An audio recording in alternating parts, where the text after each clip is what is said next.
Pasadas las 12:30 del mediodía de este pasado lunes se iba la luz. Toda la península ibérica se fue a negro de golpe sin que nadie se lo esperase. La normalidad tardaría en llegar horas. En León capital fueron 7, pero otros municipios como Villablino no recuperarían el suministro eléctrico hasta el día siguiente, casi 24 horas después. La gente salía a las calles para consultar con sus vecinos y en internet qué estaba pasando. Tanto en bloques de oficinas como sedes institucionales y todo tipo de negocios y sectores, se optaba por salir al exterior, donde el desconcierto y la incertidumbre se compartían con el resto de viandantes. En la calle se sucedieron los comentarios, los rumores y las teorías sobre el posible origen de este grave incidente. Efectivos policiales comenzaron a regular el tráfico rodado porque no funcionaban los semáforos, mientras aumentó la afluencia a los establecimientos hosteleros. Ellos, sin poder dar nada caliente, ofrecían la bebida fría antes de que ganase temperatura y lavando toda la vajilla a mano. La jornada continuó con aparente normalidad, con la gente en los bares o haciendo acopio de lo poco que quedaba en los supermercados, recuperando también el dinero en metálico y buscando monedas en los rincones más pequeños de los bolsos y con pequeños nervios por la falta de conexión de los teléfonos, que comenzaron a fallar pocas horas después, y también con esas informaciones erróneas y dispersas que iban llegando a cuentagotas. Informaciones que, por cierto, solo llegaban a través de la radio y para los pocos, vamos a decir ahora afortunados, que tenían un transistor a pilas.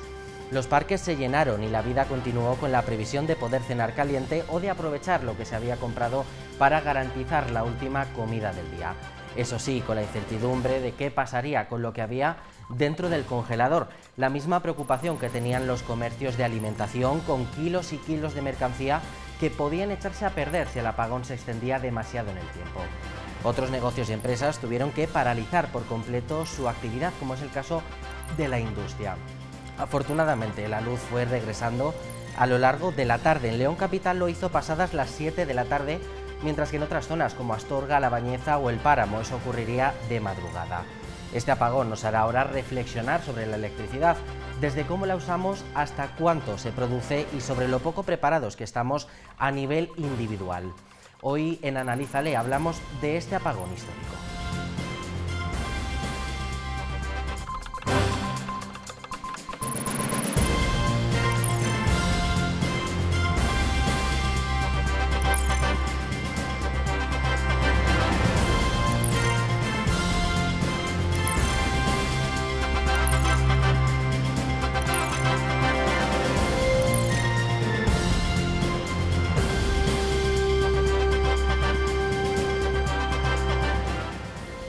¿Qué tal? Buenas noches. Comenzamos este Analízale sobre el apagón que dejó sin electricidad a toda la península ibérica este pasado lunes.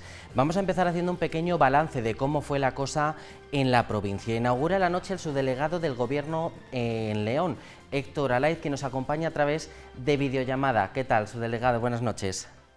Hola, muy buenas noches y en primer lugar pues agradeceros esta oportunidad para poder informaros cómo fue la gestión de ese apagón del pasado lunes, día 28 de abril.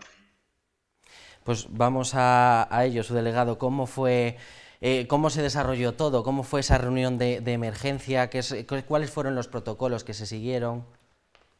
Bueno, en ese día pues estábamos en el acto académico de la Universidad de León, la festividad, pues por lo tanto estábamos varios responsables de las administraciones, al igual que cuerpos y fuerzas de seguridad del Estado. Cuando se fue la luz en el acto, pues bueno, a partir del móvil se fue preguntando, después dijeron que fue para León, resto de la provincia y ya resto de España. Por tanto, convoqué una reunión, gabinete de crisis, llámalo como quiera, dentro de la subdelegación de León, de cara pues, a establecer las prioridades con otras entidades y empezar las actuaciones necesarias para mantener la situación controlada y siempre la seguridad y el bienestar de los ciudadanos de la provincia. En esta reunión pues, estuvieron tanto fuerzas y cuerpos de seguridad del Estado como Diputación de León, Ayuntamiento de León en ese momento, así como representantes de la Junta de Castilla y León y Protección Civil. Una de las cosas quizás de las que más a destacar son un poco el papel de las fuerzas y cuerpos de seguridad del Estado y también de la ciudadanía, ¿no? En el caso de los cuerpos veíamos a los bomberos patrullando por si se daba alguna emergencia, también lo hacía la policía y por supuesto la gente que supo mantener la calma, ¿no? Tanto tiempo sin electricidad. Sí, esa era la idea. La subdelegación de gobierno cuenta con equipo electrógeno, tenemos allí la red REMER y sobre todo al principio sí que se establecieron las comunicaciones por móvil, WhatsApp, etcétera, para empezar a contactar con los ayuntamientos y las prioridades, pero lo que supuso es que las fuerzas y cuerpos de seguridad del Estado, tanto Guardia Civil como Policía Nacional, fueron nuestros oídos y ojos en la calle. Gracias a sus emisoras y a sus sistemas de comunicación, pues podíamos ir atendiendo las necesidades y estar informados y qué es lo que estaba pasando, al igual que eran las áreas específicas que más tarde pues pudieron recuperar la electricidad, pero al final ellos fueron, gracias a los sistemas de comunicación, al igual que con la red REMER, los que nos estaban contando cuál era la situación y nosotros, si recibíamos alguna necesidad, transmitírsela a ellas para actuar con la mayor prontitud posible. Señor Elaiz, las causas, ¿no?, se siguen investigando. No sé si se prevé que va a ir para largo o tendremos pronto una respuesta. Bueno, por el momento el Gobierno de España está trabajando en esclarecer cuáles son las causas, ha puesto en marcha todos los mecanismos necesarios para que se realice una exhaustiva investigación y así saber cuáles son las causas para después e inmediatamente actuar a un futuro para que no vuelva a suceder un incidente de este tipo. ¿Tiene ya el Gobierno una cuantificación aproximada de lo que ha supuesto, no sé si en pérdidas o en cualquier otro tipo de materia, lo que ha supuesto el apagón para el país? Bueno, son datos que hay que analizar a tan a corto plazo, pues no se pueden analizar, pero créame, como he dicho, que el gobierno está trabajando en ello, va a hacer un riguroso seguimiento de lo que pasó. Recordemos que en estos 5 segundos de esta crisis, pues hay una gran cantidad de datos, un volcado de datos por todos los entes que conforman el conglomerado del sistema eléctrico nacional y después, según los lugares, porque es cierto que en lugares pues fueron muy pocas horas, en algunos sitios algo más, es difícil analizar cuál ha sido la cuantía de los daños, pero yo creo que sobre todo hay que centrarse ahora en saber qué ha pasado, mejorar los sistemas y sobre todo pues los protocolos que se van a realizar y mejorarlos de cara a una crisis de este tipo. Todo este asunto habría de nuevo, ¿no?, la batalla ideológica entre las renovables, la energía nuclear. Tenemos de hace unos días las declaraciones de la presidenta de la Comunidad de Madrid, Isabel Díaz Ayuso, también del líder de Vox, Santiago Abascal, que abrían un poco esa brecha, ¿no?, le echaban más leña al fuego. ¿Qué valoración hace usted de estas declaraciones? ¿Son las renovables peor que la nuclear? ¿Deberíamos de recuperar la nuclear? ¿Qué es lo que opina usted? Lo que está claro es que hay que realizar una transición justa, es una apuesta, España es líder en renovables, pero por otro lado, repito, lo importante es saber ahora más que abrir el debate si esto ha sido gracias a que no teníamos o teníamos energías renovables, nucleares. Lo que hay que hacer es analizar y aprender de lo que ha sucedido de cara a mejorar los sistemas y que esto no vuelva a suceder. Así todo, repito, que ante un apagón cero de este tipo, en muy pocas horas estaba restablecida la electricidad en muchos puntos de España. Es cierto que en algunas poblaciones tardó algo más, pero sobre todo es eso, ver los protocolos y ahora analizar de manera exhaustiva qué es lo que ha pasado y cómo mejorarlo. Ya veremos si abriremos el debate uno u otro, pero yo ahora me centraría sobre todo, como está haciendo el gobierno, en saber qué es lo que pasó y ver qué se puede hacer en el futuro. No sé si en ese futuro entra la opción de que España cambie de su manera de cómo genera la energía o vamos hacia el buen camino, hacia esa transición justa. Ahí estaría la solución. Bueno, la transición justa y sobre todo en una provincia como la que es León, que fue un motor económico desde el punto de vista de la generación de electricidad a partir del consumo de carbón, es necesario realizar una transición justa. Las comunidades energéticas y ciertos proyectos que tiene el Estado de España en León de cara a asegurar la mejora de los municipios de nuestra provincia. Pues Héctor Alay, delegado del Gobierno de la provincia de León, muchas gracias por dedicarnos estos minutos esta noche para arrojar algo de luz a todo esto. Muchísimas gracias y también quería aprovechar sobre todo a cuerpos y fuerzas de seguridad del Estado, Guardia Civil y Policía Nacional, al despliegue que han realizado. Quiero recordar que fueron un total de 324 guardias y más de 200 policías nacionales, lo que han hecho posible que la provincia de León estuviese segura en todo momento. También agradecer la excelente coordinación con el resto de administraciones que estuvimos involucradas en esas reuniones o comités de crisis, dar las gracias a la ciudadanía, dar gracias a los bomberos, dar gracias a Protección Civil y, sobre todo, que para esta crisis creo que se ha manejado muy bien en la provincia de León, y agradecimientos a todo el mundo y a vosotros por esta oportunidad. Pues trasladamos ese agradecimiento. Muchas gracias, subdelegado. Buenas noches. Muchas noches y un abrazo muy fuerte. Vamos ahora a resumir cómo fue este lunes 28 de abril aquí en León. A quienes más largo se les hizo el día del gran apagón fue a los pasajeros del AVE Asturias-Madrid, que quedó parado en plena variante de Pajares. Llegaban pasadas las 12 de la noche a la estación de León, poco después de que hubiera recibido a los viajeros evacuados en Bembibre. A la 1:30 empezamos a movernos a las 10 de la noche. Horrible, la verdad que sí, pero bueno, gracias a Dios salió todo bien. Que no sabemos si nos van a repartir sábanas para llevarnos a un sitio a dormir o qué va a pasar. Noche con mucha actividad en la estación de tren después de un día que comenzaba con un apagón también informativo del que nos libraba la radio. Nada, sepan que hay un cero generalizado eléctrico en toda España, que no hay suministro. En infraestructuras especiales empezaban a funcionar los generadores desde el primer momento, que dejaban un susto en el hospital, una columna de humo que quedaba en nada pero obligaba a trabajar a los bomberos. Pues estábamos en la consulta, en la unidad del dolor, y nos han desalojado a todos. Bomberos que tuvieron un día complicado, sin contacto telefónico, recorrían la ciudad en busca de incidentes. Están desplegadas por la ciudad solventando emergencias que van ocurriendo o necesidades que van apareciendo. Mientras, agentes de policía regulaban un tráfico que circulaba con normalidad a pesar del apagón de semáforos. Y mientras los ciudadanos hacían acopio de generadores. Viene gente pues un poco apurada para intentar salvar cosas de casa. La comida y todo, no sé cuánto va a durar esto, entonces... De gasolina y combustible, o de pilas, linternas, velas.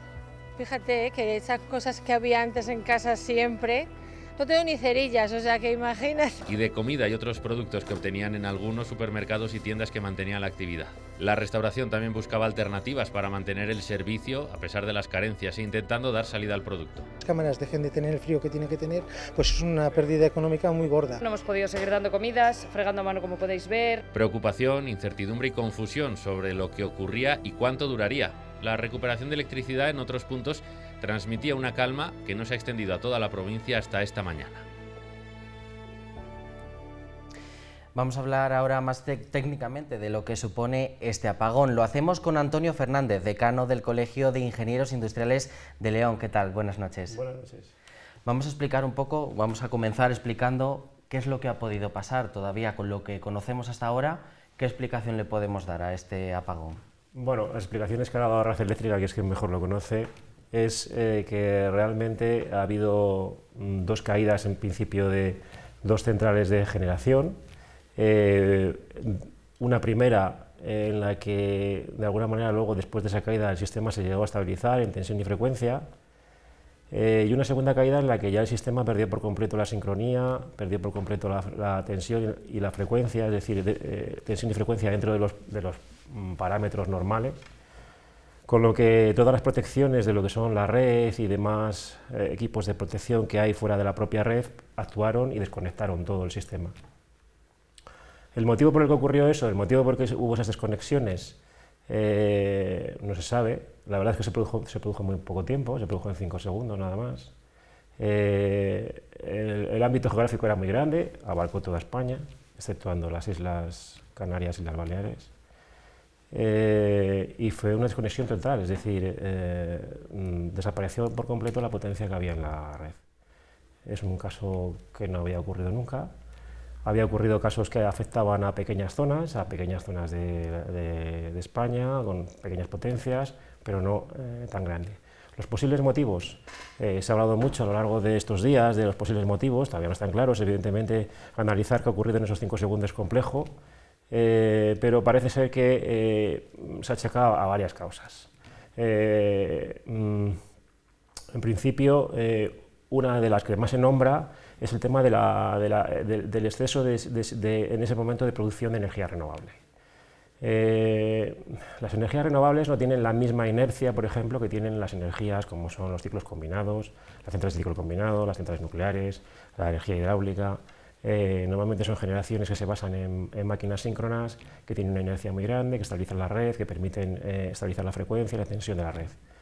Al ser el componente de esas centrales nucleares relativamente pequeño, de centrales nucleares, hidráulicas, etcétera, de esas generaciones vamos a decir, convencionales, de alguna manera se cree que puede ser una de las causas, ¿no? Otra de las causas es la desconexión o la pequeña influencia de la conexión que tenemos con otros países, como con Francia, por ejemplo, que nos hubiera ayudado en su momento si la potencia o la energía que nos podían haber transmitido hubiera sido suficiente.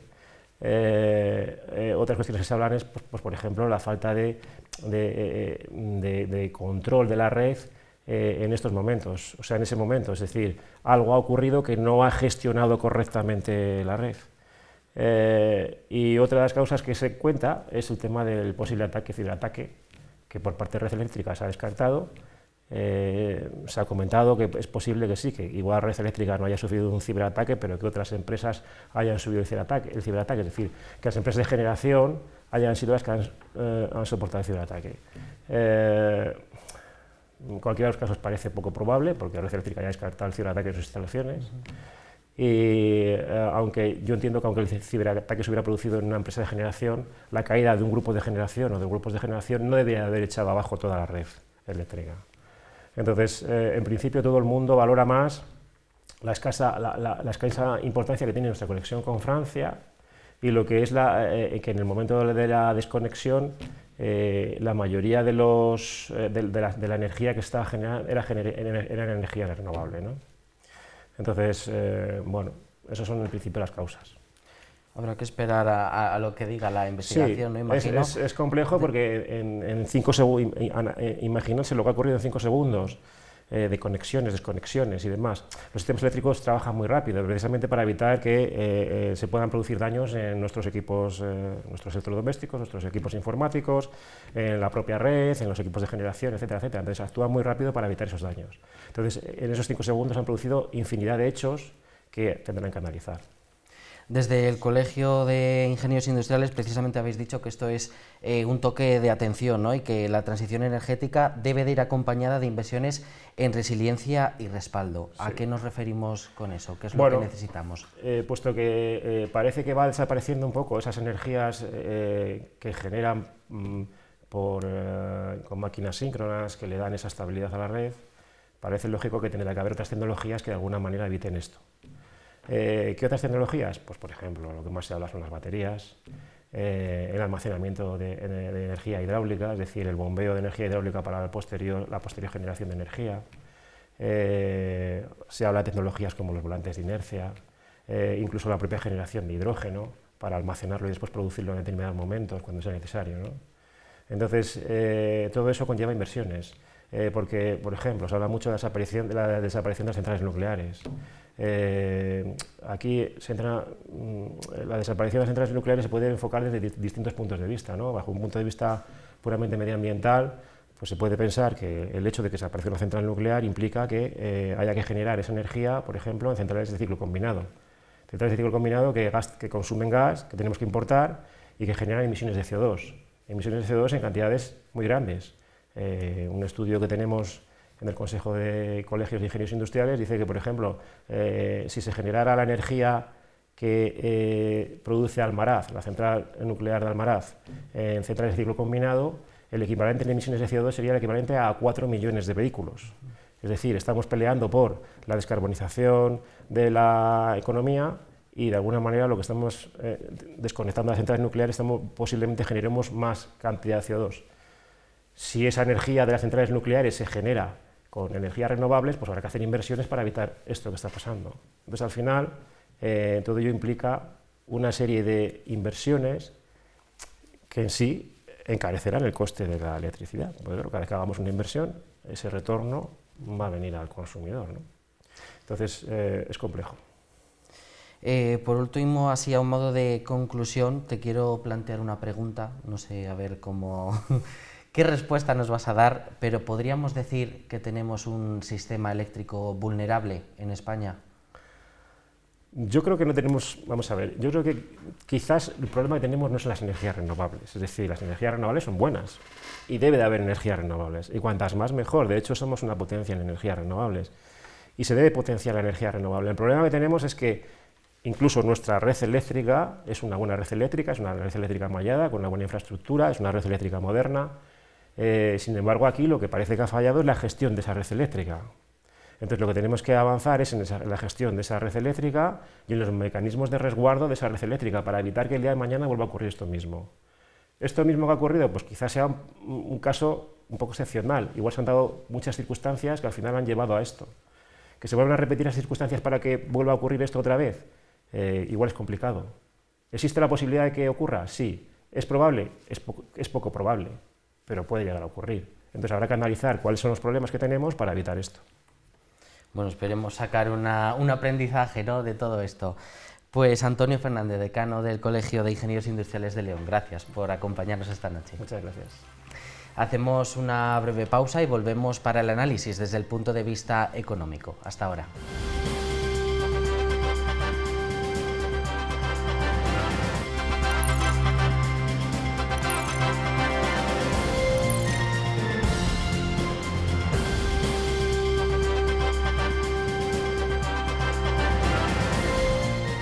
Continuamos en este Analízale sobre el apagón que vivimos este pasado lunes.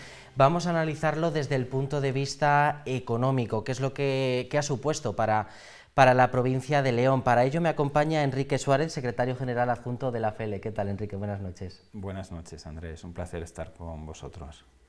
Pues nada, cuéntanos, ¿cómo afectó el apagón a la provincia? Ya desde la FELE habéis hecho alguna aproximación, ¿no?, de esto. Bueno, pues efectivamente hemos hecho un seguimiento, como no puede ser de otra manera.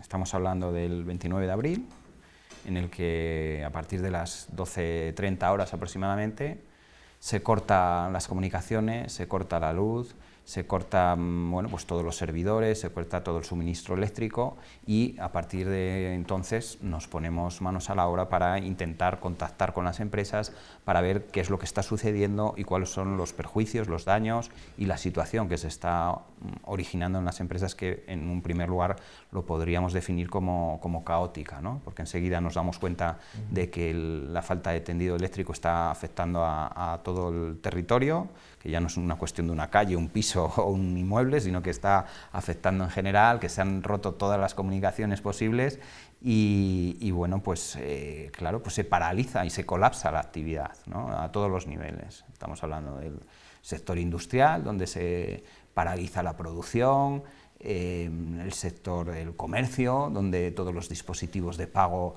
se ven anulados, se ve anulada también la luz de los establecimientos, con lo cual los clientes también se ven sorprendidos. En el sector de las oficinas, gestorías, consultorías, donde de repente se caen a plomo todos los ordenadores, con todos los trabajos que en esos momentos a lo mejor no tienes guardados, con lo cual la situación, yo diría, de pánico no se llegó al pánico, pero muy parecido, ¿no? Decir, oye, ¿qué es lo que está sucediendo aquí, ¿no? Entonces, bueno, conseguimos comunicarnos con las empresas a través del correo electrónico, que conseguimos que de alguna manera fuera saliendo del servidor algunos de nuestros correos para informar un poco de la situación. Y bueno, pues en ese entorno o en ese contexto las empresas ven que es una cosa más grave de lo habitual y bueno, pues se movilizan para establecer unos sistemas de emergencia que minimicen los daños que se están provocando, sobre todo en el sector industrial, donde las pérdidas económicas son muy cuantiosas. A nosotros nos trasladan que en esas fechas o en esas horas las pérdidas económicas pues rondan desde los 50.000 euros hasta los 150.000 euros, para que nos hagamos una idea de la importancia y de la gravedad que puede suponer hoy en día una caída de la tensión eléctrica como se produjo, ¿no? Claro, hablaríamos de millones de euros, ¿no?, entiendo, para la provincia. Efectivamente.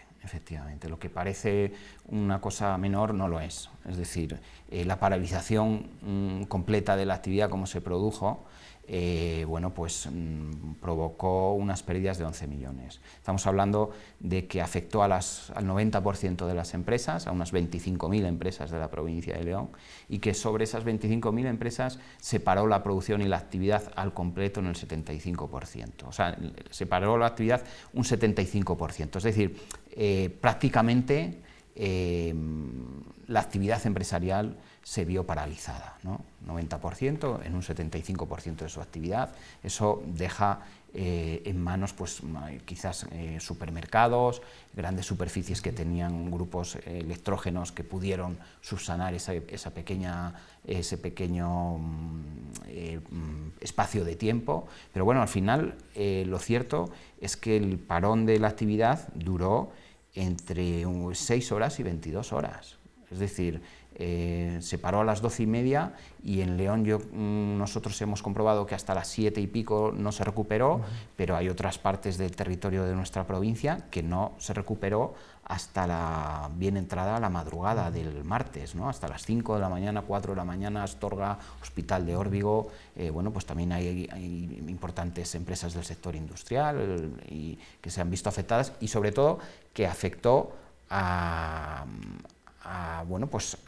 lo que se refiere un intervalo central de la jornada de trabajo, desde las 12 hasta las 8 de la noche, ¿no? Con lo cual, un lunes que venimos de Semana Santa, previo al puente de mayo, donde el lunes, pues digamos que es donde se recupera la actividad con cierta intensidad, pues es cuando se produjo un parón que bueno, pues ha tenido unas consecuencias económicas importantes, ¿no? Y que bueno, pues lo cierto es que pone de manifiesto la debilidad de nuestro sistema eléctrico, ¿no? Eso es algo que, la fragilidad de nuestro sistema energético. Yo creo que tenemos que sacar de ahí ciertas enseñanzas, aprender de lo que ha sucedido y que cosas como esta o acontecimientos como este no se vuelvan a producir, ¿no? Precisamente el otro día la Cámara de Comercio decía que no había que poner todos los huevos en la misma cesta hablando de temas de energía. No sé si esa opinión la compartís desde la FELE. Pues efectivamente, yo creo que hay un debate que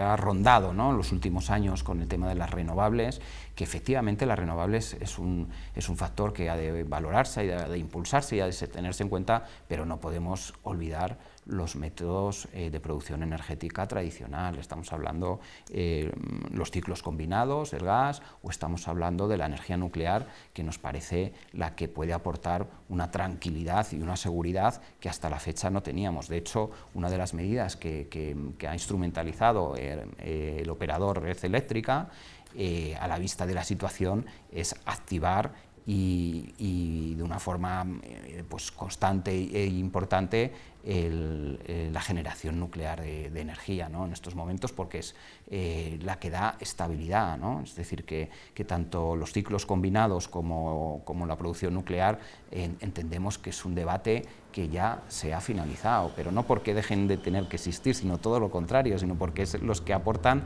esa estabilidad que nuestro sistema eléctrico, muy peculiar, porque estamos en una península un poco aislados del resto de Europa, pues necesita tener una cierta seguridad que hasta la fecha pues hemos visto como ese mix energético donde se pretendía llegar casi al 100% en renovables, pues no resulta a todas luces admisible, ¿no?, a la vista de lo que ha sucedido. Por último, te quiero preguntar brevemente, ¿tardarán las empresas de León en recuperarse de este golpe o será algo que podremos sobrellevar rápidamente? Bueno, yo creo que las empresas tienen una capacidad y una resiliencia importante y que saldremos con cierta agilidad del problema que se ha generado, que los sistemas productivos se reactivarán con rapidez y que de alguna u otra manera este bache que hemos pasado, pues rápidamente o en un corto plazo de tiempo hablaremos ya muy en pasado y que recuperaremos la actividad a unos niveles normales e incluso un poco por encima para compensar esa pérdida que se ha producido el pasado lunes. Pues Enrique Suárez, secretario general adjunto de la Federación Leonesa de Empresarios, gracias por compartir estos minutos con nosotros esta noche. Muchas gracias a vosotros, un placer. Vamos a ver ahora un pequeño vídeo de cómo lo vivieron los comercios aquí en León capital durante todas esas 7 largas horas sin electricidad en la capital. Parecía que estábamos ante el fin del mundo. Cortarse la luz, a los 10 minutos empezó a entrar gente, y gente. Está la gente muy nerviosa. Se ha notado aquí La gente, tabaco sí, ¿no? Y yo, pues sí, pero sin tarjeta. Sí, la verdad es que sí, un poquito de estrés. Los comercios, especialmente de alimentación, intentaban surfear la ola de gente que buscaba proveerse de lo necesario por si el apagón se prolongaba. Conservas, sobre todo, agua, vendimos mucho papel higiénico, pero sobre todo conservas, bueno, y el pan. El pan voló. O surtir a los que confiaban en que sería poco tiempo. La gente buscaba cosas para comer porque no tenía nada que hacer en casa. El plato estrella, la ensaladilla rusa. Cosas frías para poder comer en el momento, porque claro, nadie podía cocinar ni calentar absolutamente nada. Algunos supermercados tuvieron que echar el cierre por tener todos sus procesos de venta totalmente digitalizados. Hemos tenido que cerrar, decir a la gente que lógicamente no podemos cobrar porque las cajas no funcionan. Y otros pudieron aguantar porque tenían sus propios generadores y sistemas de almacenamiento de electricidad. Y yo espero que esto se solucione antes de que se agoten los grupos electrógenos. Pero todos con la preocupación de que la materia prima que requería de máquinas de frío se echara a perder. Hombre, claro, y encima ahora tenemos las cámaras que no funcionan, todo sin frío, y al final se estropea todo y a ver quién nos paga todo lo que se estropea. Tuvimos que intentar meter la gran parte a las cámaras de dentro, que son las que están cerradas y aguantan muchísimo más. Las tenemos totalmente cerradas herméticamente por la parte interna que da a donde nosotros atendemos. Los comercios intentaban sacar adelante el servicio como se pudiera. Y tenía esto lleno y la pobre no tiene calculadora y estoy aquí ayudándola como puedo para agilizar. Aquí va todo a granel, va todo con... pues al peso y claro, no había báscula. Lo bueno que tiene trabajar todos los días en ello es que más o menos a bulto lo conoces. Luego las cucharas igual también te ayudan un poco. Tenía una báscula que era recargable, que va con batería. Claro, porque la báscula, los TPUs al principio funcionaban un poco, luego ya dejaron de funcionar, los móviles tampoco. Aunque establecimientos como farmacias y hoteles estaban prácticamente paralizados. No podemos hacer ni gestionar pedidos, ni hacer ventas, ni conseguir los medicamentos de los sitios donde los tenemos. Tampoco podemos ver las reservas del hotel, si alguien ha cancelado, si no ha cancelado, el teléfono ahora tampoco funciona. O sea que bueno, estamos un poco asustados. Y en la hostelería, que recibía la visita de aquellos que no toleraban que la cerveza llegase a calentarse, funcionaban a medio gas. Teníamos gente en el comedor comiendo, no hemos podido seguir dando comidas, fregando a mano como podéis ver, no hay nada, no podemos hacer absolutamente nada, ni dar servicio ni nada, entonces se está complicando un poquitín. Se vendieron Coca-Cola, se vendieron zumos. Donde se veía también mucho movimiento eran los bazares y tiendas de bricolaje. Generadores y infernillos pequeños también para calentar la comida y tal. Tengo que tener luz de alguna manera. Que pilas, que pues eso, por la noche hay que buscar alguna vela por si acaso. No tengo ni cerillas, o sea que imagínate. Y no fumo, o sea que tengo que comprar velas y cerillas. Unas velas. Linternas sí tengo. Y los repartidores de butano también trabajaban a destajo. Como podemos, porque hay veces que funciona el WhatsApp, otras veces el teléfono, depende. Como se puede. Un poco con correo electrónico, como se puede. De hecho, yo he salido hoy de extra y tal, porque normalmente no salía a repartir y me ha tocado también salir a repartir, o sea que hay que hacer de todo. Ahora, varios días después, todo esto queda como una anécdota y esperemos que siga siendo así. Pues visto ya cómo vivió el comercio ese día de apagón, vamos a ampliar las miras, seguimos hablando de economía, pero vamos a ver cómo afectó eso a los mercados, al mercado español y cómo lo vio el resto del mundo en este sentido. Para ello nos acompaña María Jesús Soto, que es directora de Ant Bank León. ¿Qué tal? Buenas noches. Buenas noches, encantada de estar con vosotros, como siempre, para aportar lo que humildemente podamos. Encantados nosotros también de que nos acompañes. Pues vamos al grano. ¿Cómo ha afectado el apagón a la bolsa primero? ¿Cómo lo hemos vivido? En la bolsa el impacto ha sido cero para la bolsa. Para la compañía Red Eléctrica, pues con una caída en la cotización que en algún momento llegó a ser de un 6% y al final de la sesión del lunes 22 fue de un 3,65%. Pero hay que recordar que el mercado de capitales, la bolsa, es un mercado organizado que uno de los dramas que se puede vivir es que no cotice todos los días hábiles en los que le toca. ¿Por qué? Porque es un mercado que por lo que se caracteriza es por la liquidez, es decir, que todo el mundo pueda comprar y vender ese día, de tal manera que el que quiere comprar, compra y el que quiere vender, venda. Por tanto, la bolsa, es decir, tienes que tener el mercado abierto. De hecho, uno de los dramas que se recuerdan fue cuando la caída de las Torres Gemelas, en el año 2011, que la bolsa americana se pasó 48 horas sin abrir. Y eso fue un drama, realmente fue un drama, que en 48 horas no se pudieran comprar y vender es un drama. Por eso todos los mercados organizados están preparados para que pase lo que pase, salvo un drama como el de la caída de las Torres Gemelas, la bolsa siga funcionando y siga abierta. Y en esto la bolsa española funcionó muy bien, que además ya sabemos que desde hace unos años forma parte de un grupo suizo que se llama SIX, y la bolsa no dejó de cotizar en ningún momento. Por tanto, la bolsa estaba al margen con su sistema, en el que la falta de energía no le privó de tener ni un solo momento. Lo que sí sucedió fue que hubo menos volumen. ¿Por qué? Porque al final había menos compradores. Claro, todos los particulares que compran a través de Internet, a través de las plataformas con las cuales operan, pues esas no funcionaban. Por tanto, había menos volumen de ahorradores particulares españoles que quisieran operar ese día. Muchos institucionales, es decir, los fondos de inversión, tanto nacionales como internacionales, no tuvieron ningún tipo de problema. Por tanto, como digo, para la bolsa fue un día normal. Red Eléctrica, como compañía española que cotiza en la bolsa, donde el 20% es del gobierno, el resto está en manos de inversores privados, vamos a llamarlo así, y gestionado por el gobierno, es la que ha tenido impacto, es la que está en el punto de mira. Y luego, claro, decías a nivel internacional, pues a nivel internacional la imagen, como nos podemos imaginar, no es nada buena. Es decir, ¿por qué? Pues porque que España se apague a sí misma, es decir, porque este es el mensaje. Con un ciberataque la imagen no es tan dañina. Se vería de otra manera. Se vería de otra manera. ¿Por qué? Pues porque sabemos que el mundo está sometido a una presión enorme de ciberataques, donde lo sufre, pues lo ha sufrido la Casa Blanca, perdón, lo ha sufrido el Pentágono, lo ha sufrido la administración americana, que se supone que son de los más preparados para soportar y tiene mejores técnicos y mejores especialistas. Es decir, un ciberataque como imagen hubiera sido más benévolo. Que estemos investigando y que se esté investigando qué es lo que ha pasado a nivel doméstico es donde a nivel imagen de país es lo que nos deja más dañados.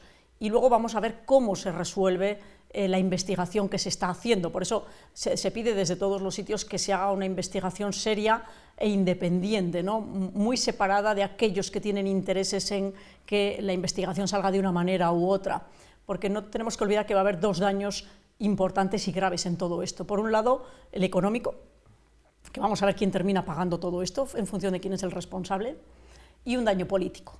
Y va a haber responsables políticos y va a haber responsables económicos. Por eso esa investigación va a decir mucho de cómo resolvemos en nuestro país las cosas, si somos serios o no somos serios. Por eso se busca a alguien independiente que venga de Europa o que venga de Europa, de donde va a venir, que finalmente llegue al fondo para ver quiénes son los responsables. Si los responsables son políticos y al final es de la administración española, que todo apunta a que va a ser así, pues ¿qué va a suceder?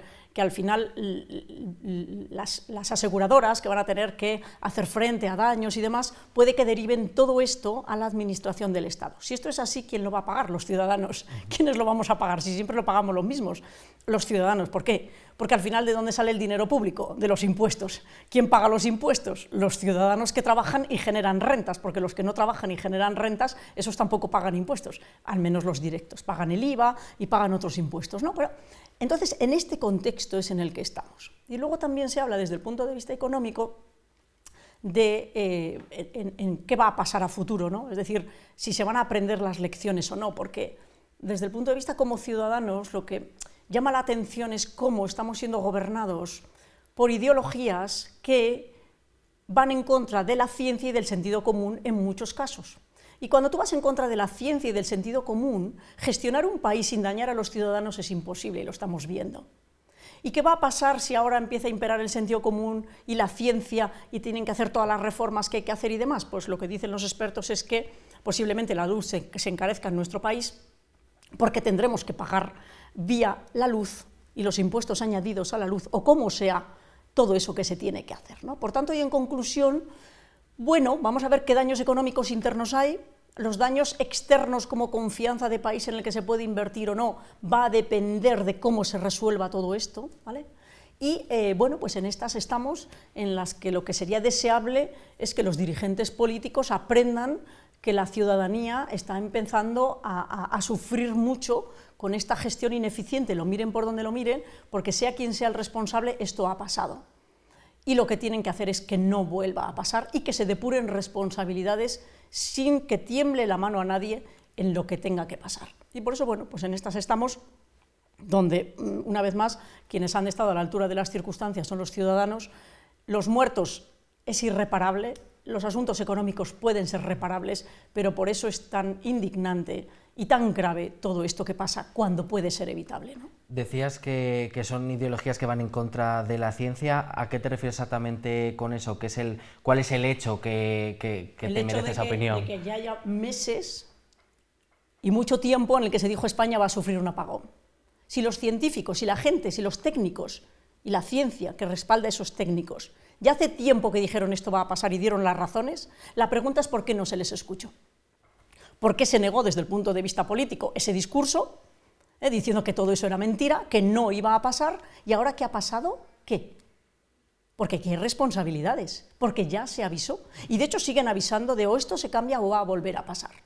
Y puede que en una de estas, cuando vuelva a pasar, sea todavía más grave, porque no se repare en el mismo día o en menos de 24 horas. Es decir, siguen avisando. Esto es lo que vengo a decir. Solo hay que coger la información que está ahí, que nos dan, filtrarla con cabeza, con sentido común y con inteligencia y poner las cosas en su sitio de forma objetiva. Si ya se avisó, lo negasteis, ya ha pasado, y siguen diciendo que va a volver a pasar, ¿yo a quién creo? A ver, esto es como lo del lobo, ¿sabes? Es decir, el día que me diga, cuando mientes tanto, el día que digas, como el del pastorcillo y el lobo, ¿no? Como mientes tanto, el día que digas una verdad ya no te voy a creer, porque mienten tanto que llega un momento y la realidad se les impone, porque, insisto, la ciencia y el sentido común, igual que la economía, que no deja de ser una ciencia, se imponen siempre. Entonces eso es lo que vengo a decir cuando digo que estas ideologías gobiernan en contra de la ciencia y del sentido común. Por último, María Jesús, te quiero preguntar, el otro día el gobierno decía que iba a mantener su previsión del crecimiento de España en un 2,6% en 2025, ¿cómo lo ves tú? Fíjate, lo de menos es cuánto crece la economía, sino cómo aumenta la pobreza de nuestro país. Y eso es un hecho. Los datos dicen que empezamos a ser de los países que más pobreza infantil tienen. Si esto no pone en guardia y en alerta a los gestores económicos de nuestro país y a la ciudadanía de nuestro país, ¿qué lo va a hacer? Porque el decir que una economía crece no significa que la gente esté mejor.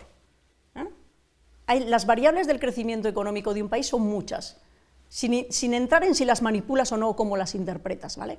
La realidad es de cada ciudadano.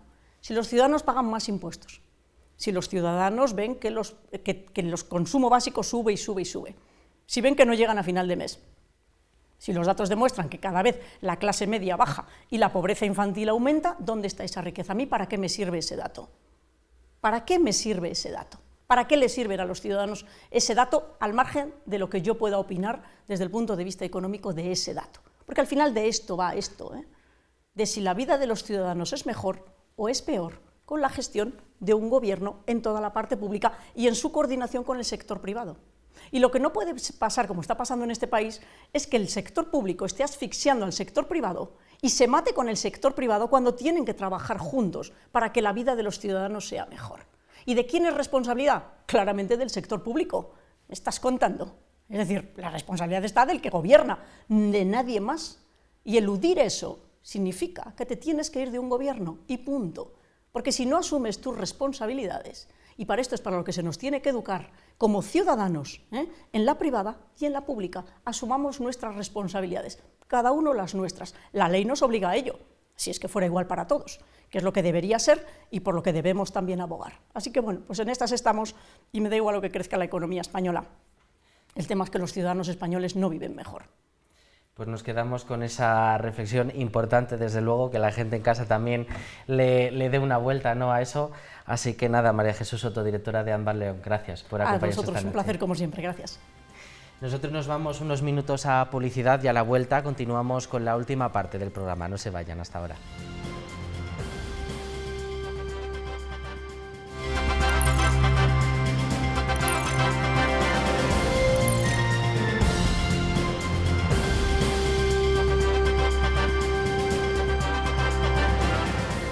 Nos vamos acercando al final de este Analízale sobre el apagón que paralizó la vida en toda la península ibérica, o en casi toda, porque de hecho hubo alguna zona que casi ni se enteraron. Es el caso del municipio de Oseja de Sajambre, en el corazón de la vertiente leonesa de los Picos de Europa. Nos acompaña a través de videollamada su alcalde, Antonio Mendoza. Alcalde, ¿qué tal? Buenas noches. ¿Cómo es esto posible? Buenas noches. Bueno, esto es posible pues porque nosotros aquí, en la zona en la que vivimos, estamos bastante acostumbrados a que cada vez que hay temporales, hay problemas con la nieve, con el viento, con las borrascas, pues estamos acostumbrados a tener apagones. Lo mismo que ha pasado en toda España, pues nosotros y pues bueno, tuvimos que acabar hablando tenemos unas centrales eléctricas, tenemos 3 centrales eléctricas en el municipio, 2 de una misma empresa, y hablamos con ellos hace ya años, en 2007, y les propusimos hacer el sistema de que, teniendo la central aquí, cuando se nos corte la línea de nutrimos de electricidad, pues que se pudiera hacer un sistema en el que una central de las de aquí pudiera dar luz solamente a nuestro municipio. El problema de quedarnos a oscuras. Y eso fue lo que se hizo en el 2007. Un sistema en el que esa central deja de emitir hacia afuera porque no puede por las averías, hay que pasar collados altos que hay en la zona que limita con Asturias, y lo que hicieron fue hacer un sistema para que corten mandar la electricidad a la red general y solamente dan para nuestro. O sea que al final se crea ahí como una especie de isla energética. ¿Se puede seguir con total normalidad la vida en el municipio o tiene alguna limitación esta fuente de energía? No, en cuanto al tema eléctrico seguimos con total normalidad. ¿Cómo se vivió allí el apagón? No sé si hay un periodo del tiempo entre que se se desconecta de la red eléctrica española y se conecta a esa que tenéis propia. No sé si hay un periodo de tiempo marcado entre un proceso y otro, y cómo se vivió en el pueblo, si se enteraron de lo que estaba pasando fuera y demás. Sí, aquí normalmente cuando se hace la conexión, que hay que hacer el cambio, lo que hacen es para un tiempo. Se tarda, en este caso fue un cuarto de hora o por ahí, aproximadamente 10 minutos, 15 minutos. Pero bueno, como estamos un poco acostumbrados a ese tipo de apagones, pues no tenemos, me refiero que tenemos 3 al año. Entonces, nadie pensó que podía ser por un problema a nivel nacional. Aunque era un problema, pues eso, avería aquí o que se estaba haciendo alguna actualización o algo, que es un poco a lo que estamos acostumbrados. Pues Antonio Mendoza, alcalde de Oseja de Sajambre, gracias por compartir estos breves minutos con nosotros y tendremos que tomar ejemplo de su municipio, imagino. Gracias. Buenas noches, Antonio. Muchas gracias a vosotros. Vamos a ver ahora el caso opuesto, el último municipio que recuperó la luz, que fue Villablino. La anciana estuvo proporcionando energía durante décadas a otras zonas y esta semana era la protagonista por pasar casi 24 horas sin luz. Mario Rivas, su alcalde, estuvo el martes en directo en el informativo de esta casa para contar cómo lo vivió este municipio minero. Villablino se convertía en el último municipio de la provincia en recuperar el suministro eléctrico. Deriva de un problema con red eléctrica que ha tardado más de lo previsto en meter en red a la subestación de Sosas, que después da suministro a nuestro municipio y a una parte también del municipio vecino de Cabrillanes. Y como digo, esa falta de conexión o de entrada en red de esa subestación fue la que produjo ese retraso. Pasaron toda la noche sin luz, el sol volvió a salir y a Villablino le quedaban todavía horas para volver a la normalidad. Pues ha sido una situación muy difícil de manejar y especialmente también por la mañana, cuando veíamos que se iban dilatando las horas, que los municipios colindantes habían recibido ya esa capacidad de tener energía eléctrica y todavía nosotros no la teníamos, ¿no? Y de las casi 24 horas que pasaron sin luz, 15 fueron también sin línea telefónica, por lo que preocupaba no poder atender a tiempo las emergencias. Afortunadamente se ha quedado una anécdota porque, como digo, no ha surgido ninguna circunstancia especial en toda nuestra localidad que nos haya tenido que lamentar. Es paradójico pensar que el pueblo minero que produjo energía durante décadas para otros fuera el último de la provincia en tener luz. Me atrevería a decir que a una gran parte de nuestro país, pues Villablino fue quien suministró esa energía eléctrica, ¿no? Y esta casualidad nos hace pues pensar un poco, y yo creo que era uno de los debates, de las conversaciones que formaban parte de nuestros vecinos y vecinas, de cómo teniendo una materia prima como es el carbón y cómo pudiendo mantenerla como una reserva estratégica,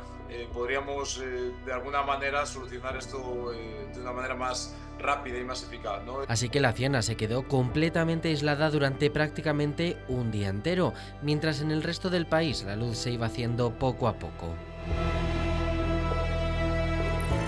Antes de irnos vamos a hacer un apunte más. El 26 de marzo de 2025 la Comisión Europea aconsejó en su estrategia de alerta y previsión para los ciudadanos que la ciudadanía tenga un kit de supervivencia de 72 horas preparado en caso de cualquier incidencia, algo que hemos recordado tras vivir el apagón de este lunes.